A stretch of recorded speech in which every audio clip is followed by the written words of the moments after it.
এই ডানে বামেই খুঁজবেন, 3টা পৃষ্ঠার মধ্যেই পাবেন। লেখা আছে কুতিবা আলাইকুমুল কিতাল। কুতিবা আলাইকুমুল, এটা আবার কি? কুতিবা আলাইকুমুল কিতাল, তোমাদের উপর যুদ্ধকে ফরজ করা হয়েছে।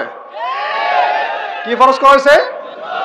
একা একা আপনি করবেন না, একা একা করবেন না, ইসলামিক রাষ্ট্র করবে, ইসলামের রাষ্ট্রের আমির করবে, তার নেতৃত্বে জনগণ করে, একা একা বিচ্ছিন্নভাবে করে না। কুতিবা আলাইকুমুল কিতাল, এইটা যখন মুসলমানরা ছেড়ে দিয়েছে ওই সময় থেকে এই মাইর খাওয়ার যুগ শুরু হয়েছে। অটোমান এম্পায়ারটা সর্বশেষ ওই ফাইট করছিল ওই পশ্চিমাদের সাথে, পরাজিত হয়ে যায় তারা প্রথম বিশ্বযুদ্ধে 1914 থেকে 17-18-র মধ্যে। এরপরে ওই যে ব্রিটেন দখল করে জেরুজালেম, বেলফোর্ট ডিক্লারেশন হয়, তারপরে ইহুদিদেরকে ওই জায়গাটা ছেড়ে দেয়। এরপর থেকে যে 100 বছর হলো, আমাদের খিলাফা পতনের 100 বছর হয়ে গেছে। কত বছর? এটা একটা আশারও কথা। আশার কথা কেন?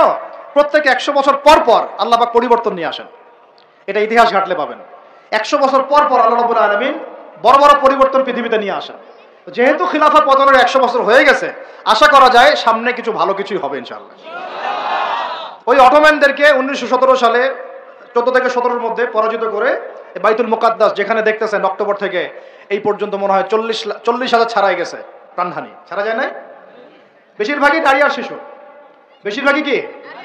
নবী সাল্লাল্লাহু আলাইহি ওয়াসাল্লাম তার জীবদ্দশায় মনে হয় 97টা থেকে 98টা যুদ্ধ করেছেন। কয়টা?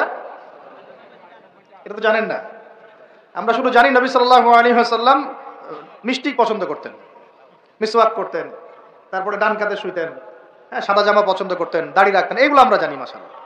ওনার সিরাত পড়েন, ওনার জীবনীটা পড়ে দেখেন, 97 থেকে 98টাতে তিনি নিজে লিড দিয়েছেন, তিনি হয় লিড দিয়েছেন না হলে অন্য কোনো সাহাবীকে পাঠিয়েছেন, মানে গাজওয়া অথবা সারিয়া।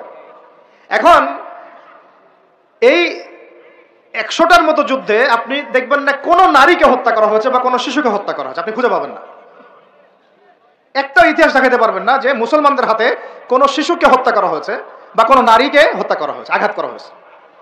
শুধু আলী রাদিয়াল্লাহু আনহু একদিন এক নারীকে ধরেছিলেন, কারণ নবী সাল্লাল্লাহু আলাইহি ওয়াসাল্লাম বলেছিলেন যে অমুক জায়গায় এক মেয়েকে পাবা, ওই মেয়ের কাছে একটা চিঠি আছে, ও গুপ্তচর বৃত্তি করেছে, ওই চিঠি সে মক্কায় পৌঁছে দিতে চাচ্ছে, ওকে রাস্তায় ধরবা, ওর কাছ থেকে চিঠি আদায় করবা। কথা বুঝতে পারছেন? উনি গেলেন, দেখলেন হ্যাঁ ঠিক ওই জায়গায় এক মেয়ে আছে, এই চিঠি বের করো। আর নাই, আমার কাছে কোনো চিঠি নাই।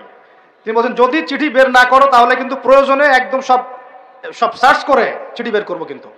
তো পরে ভয়ে সে চিঠি দিয়ে দিছে। এই একটাই ঘটনা পাওয়া যাচ্ছে যে মেয়েদের সাথে যুদ্ধক্ষেত্রে আচরণ। আর এই পুরো 100টা বা 98টা সারিয়ার গাজওয়ায় নবী সাল্লাল্লাহু আলাইহি ওয়াসাল্লাম সাহাবীদের হাতে একটা শিশুও মানে নিহত হয় নাই, একটা মহিলাও নিহত হয় নাই। যদি কোনো দলিল পান আমাকে জানায়েন, যদি আমার জ্ঞানে কমতি থাকে, আপনারা যদি দলিল পান আমাকে জানায়েন, আমার জানা নাই। আর আপনি দেখতেছেন অক্টোবর থেকে এই যে এটা কি মাস, মার্চ, এই যে 5-6-7 মাসের মধ্যে আপনি দেখতেছেন যে 40-42 হাজার মুসলমানকে মারা হচ্ছে, তার মধ্যে বেশিরভাগই নারী আর শিশু। নারী আর শিশু, এগুলো দেখলে তো ঘুম হয় না আমাদের, কিচ্ছু করার নাই, তামাশা দেখতেছি সবাই বসে বসে। আর যাদের করার ছিল এরা বসে খ্যাপসা খায়। কি খায়? ওরা ওই সিনেমা হল উদ্বোধন করে, মদের বার ওপেন করে, হ্যাঁ সুবহানাল্লাহ। পাশে নবী সাল্লাল্লাহু আলাইহি ওয়াসাল্লাম শুয়ে আছে, চিন্তা করেন, সাহাবীরা রাদিয়াল্লাহু আনহুম আজমাইন তারা শুয়ে আছে। ওখানে গেলে মুমিনদের চোখের পানি ছেড়ে দেয় মানুষ। কি একটা অবস্থা! ওইখানে আল্লাহর ঘর বাইতুল্লাহুল হারাম। অনেকে আবার বলে কি করার আছে আমাদের কিছুই করার নাই। হ্যাঁ, ওই জন্য একদিন বলছিলাম তো কিছু করার নাই, তাহলে নেইমারকে নিয়ে এসে ফুটবল খেলাও। ওটাও চলতেছিল। হ্যাঁ, বিভিন্ন বলিউড তারকা, হলিউড তারকা এসে কনসার্ট করতেছে, এগুলা করেন, কিছু করার নাই তো। হ্যাঁ, বেশি না, আপনারা যদি একটু জিওপলিটিক্স পড়েন দেখবেন 10টা, বেশি না 10টা মুসলিম কান্ট্রি যদি একসাথে হয়, 10টা মুসলিম কান্ট্রি যদি একসাথে হয় বা একটা টেবিলে বসতে পারে, এই 10টা মুসলিম কান্ট্রির কাছে যে পরিমাণ সৈন্য আছে, যে পরিমাণ অস্ত্র আছে, যে পরিমাণ জ্বালানি আছে, যে পরিমাণ তেল আছে, আর যে পরিমাণ গ্যাস আছে, আর বাকি কথা নাই বললাম, এই ইসরায়েলের মতো 100টা দেশের সাথে মোকাবেলা করতে পারত। এক একটা বাচ্চার রক্তের বদলা নেওয়া যাইতো, একটা বোনের ইজ্জতের বদলা নেওয়া যাইতো। শুধু ওই ইমানদার কোন ওমর আল্লাহ পাক এখন আমাদেরকে দেন নাই। কারণ কেন দেন নাই জানেন? কারণ আমরা তো আর তার সাহাবীদের মতো না। আমরা যদি সাহাবীওয়ালা জিন্দেগি আবার শুরু করি, আল্লাহ পাক ওমর ইবনুল খাত্তাবও পাঠাবেন ইনশাআল্লাহ। বুঝাতে পারতেছি না? আমরা ঠিক না হলে তো আসমান থেকে ফেরেশতা নামবে না ভাই। আর আমরা এই এত দূরে বসে ছোট্ট একটা রাষ্ট্রের মধ্যে আলোচনা করি, কি আলোচনা করি আর কি ফায়দা হবে? কিন্তু আলোচনাগুলো করতেছি আল্লাহর কাছে দায়মুক্ত হওয়ার জন্য, যাতে আপনারা সত্যটা জানেন এবং হকটা বুঝতে চেষ্টা করেন, আপনার পরবর্তী প্রজন্মকে এটা জানান। আল্লাহ চাইতো আমরা না পারলে কি হয়েছে, দেখা যাবে 100 বছর পরে হইলেও আমাদের পরবর্তী প্রজন্মরা ইনশাল্লাহ বাইতুল মুকাদ্দাস উদ্ধার করবে ইনশাল্লাহ। কারণ লিখা তো হয়ে গেছে এটা, তো ওইটা আমাদের হাতে আসতেছে ইনশাল্লাহ। এবং ওইখানে 40 বছর ইসলামিক খেলাফত বাস্তবায়ন না হওয়া পর্যন্ত এই বিশ্বে কিয়ামত হবে না ইনশাল্লাহ।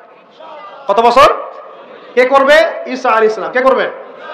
ঈসা আলাইহিস সালাম। তার সাথে সঙ্গ দিবেন ইমামুল মাহদি। এটা হবে সামনে। এখন ওইটা যখন হবে, ওই 40 বছর ইসলামী খেলাফত, তখন তাবারাকাল্লাযী বিয়াদিহিল মুলক, ওই আল্লাহ পাকের যে মুলক, আল্লাহ পাকের সার্বভৌমত্ব, আল্লাহ পাকের সরভেন্টি, আল্লাহ পাকের রাজত্ব, ওইটা সারা বিশ্বে প্রতিষ্ঠা হবে ইনশাআল্লাহ। এখন ওইটা নাই। এখন কি আছে? এখন মুলক হচ্ছে জাতিসংঘের, সবকিছু ওদের হাতে। আর এগুলো গঠনই করা হয়েছিল মুসলমানদের স্বার্থ দমন করে পশ্চিমাদের স্বার্থ উন্নয়নের জন্য। একেবারে খোলামেলা কথা বললাম। এখন পর্যন্ত ওদের ভিশন এবং এজেন্ডা এইটাই। পৃথিবীর কোনো জায়গায় মুসলমানের স্বার্থ তারা সর্বোচ্চ অগ্রাধিকার দিবে না, বরং আমাদেরকে দাস বানানোর জন্য এটা তৈরি করছে ওরা। আর আমরা এখন সেই দাসত্বের মধ্যে চলে আসছি। কেউ কিছু বলেও না, কেউ কিছু করে, সবাই মেনে নিয়েছি। আর কি